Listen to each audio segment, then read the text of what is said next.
This is the High School Crossfire. Welcome back. Dear judges, it is dismally lachrymose that these people fail to understand what we, as the farmers, are saying.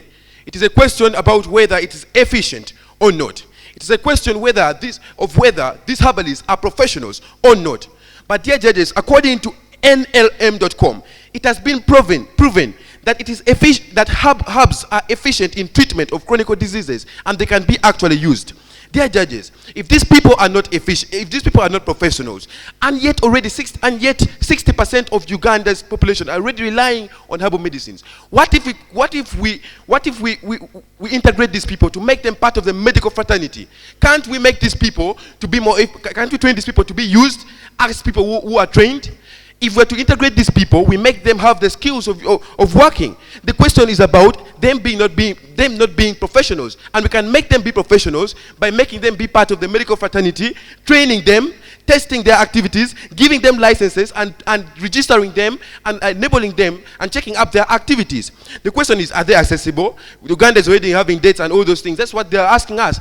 But dear judges, are we going to ask ourselves about money? Is the issue money here? When people are already using these things, people are using them and they're using fake things, quack things. What if we are to make these people be part of the medical fraternity? We train them, not thinking about the money. The money, that's why we say it as the World Health Organization, we are working in partnership with the Global Health Funding.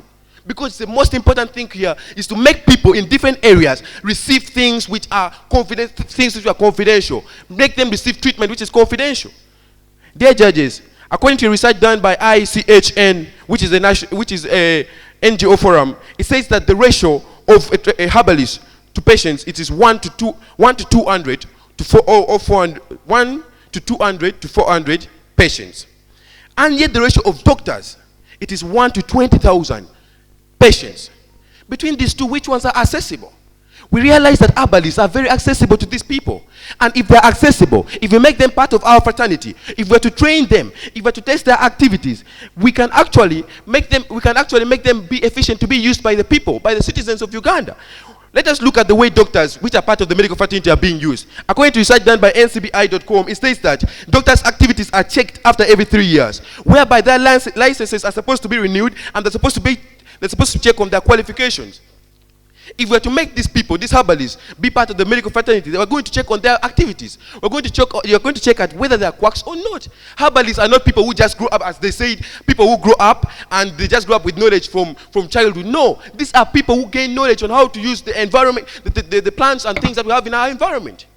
August House, the things that we use include plant leaves, the things that we use include flowers. These are things that can be learned. That is why we are saying that we should include a course unit for herbalist medicines in these universities, whereby people can gain enough skills to be used in this herbalist in the herbalist sector. It is very important, dear judges. It's nothing like these people not being professionals, this thing not being efficient. Let us look at Covidex. Covidex was efficient. According to research done by NLM.com, it says that the components of Covidex are purely herbs. They are purely herbs, but they were efficient. Are they going to still ask us on the efficiency? Dear judges, we are going to adopt to this. We're going to make these people be integrated in the medical fraternity in Africa because they are very efficient, they are very accessible, and it will be easier for us to regulate their activities. It will be easier for us to make them, and it will be easier for people to access them and use cheaper means of treatment. And that's why we need them in the medical fraternity.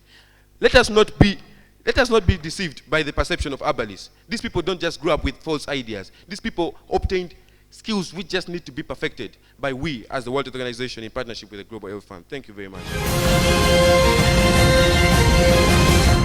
Until a herbal practitioner can show us that giving a whole plant instead of an extract is really better, they are making stuff up when they make those claims. Similarly, until they can show us that using herbs at such a low dose have no measurable effect is somehow beneficial, they are just shooting with the stars. But these are structural problems in the way the herbalists work. They have failed to collectively to collectivize. They do not work together on research, but rather independent commercial traders. Ladies and gentlemen, I want to pose a question to the farmers. That have you seen Mulago Hospital advertising? No, but we are seeing these herbalists advertising things which they don't even actually have proof about. They are advertising they want to make money.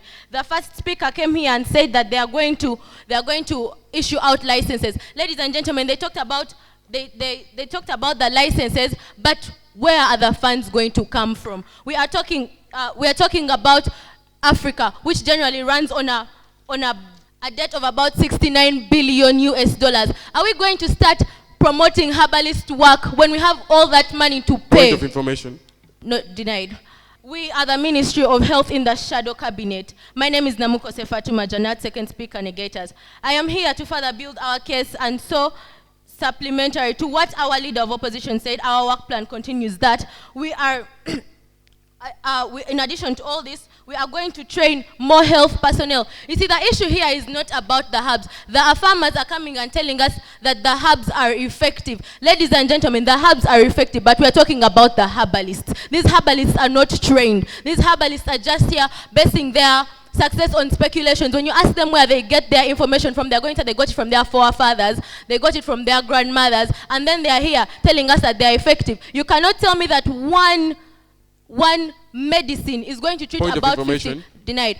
One medicine is going to treat about 50 diseases. How is that even possible? Is it proven? And then another thing I'm going to talk about today is what the second speaker here said, that money is not the problem. In fact, here, money is the problem. Why? Because they're talking about coming here and then giving out licenses. What licenses are you going to give out? With what money? How are you going to train these people to start working with their doctors? Because as we know, herbalists are not trained. They are just working on what their forefathers told them. And here they are telling us about Dr. Ogwang who invented Covidex. Dr. Ogwang is a doctor. He has a degree. He is not a herbalist. A herbalist is someone who is going to come and tell you that, you know what, I have this medicine. They were going to have a medicine called Bombo. And then they claim that it cures armpit smell. Let me call it something like that. But why do I come and use something called Bombo when there's actually medicated deodorant? There is medicated deodorant for all that, and it works faster. Then they are here, they are telling us that Ugandans are more familiar with herbalists. Do you know why Ugandans are familiar with herbalists? They go to the herbalist, yes, that is true. But they go to the herbalist, and in a long run, they are going to come back to the doctors. Reason being, they are going to keep taking that medicine for a long time. That medicine is not effective, and the herbalist is not going to want to tell you the fault in their medicine. They're just going to keep on telling you that, you know what, maybe you're taking this in the wrong amount. Continue taking. Those people want money. But a doctor is going to come and give you a prescription, and if you read, there is no medicine they give you that does not have allergens. They are going to tell you if you're allergic to this, you're not going to watch, you're not going to be able to use it. But a herbalist is going to tell you that, you know what, my medicine is effective. Why? Because they are in a very big competition with other people,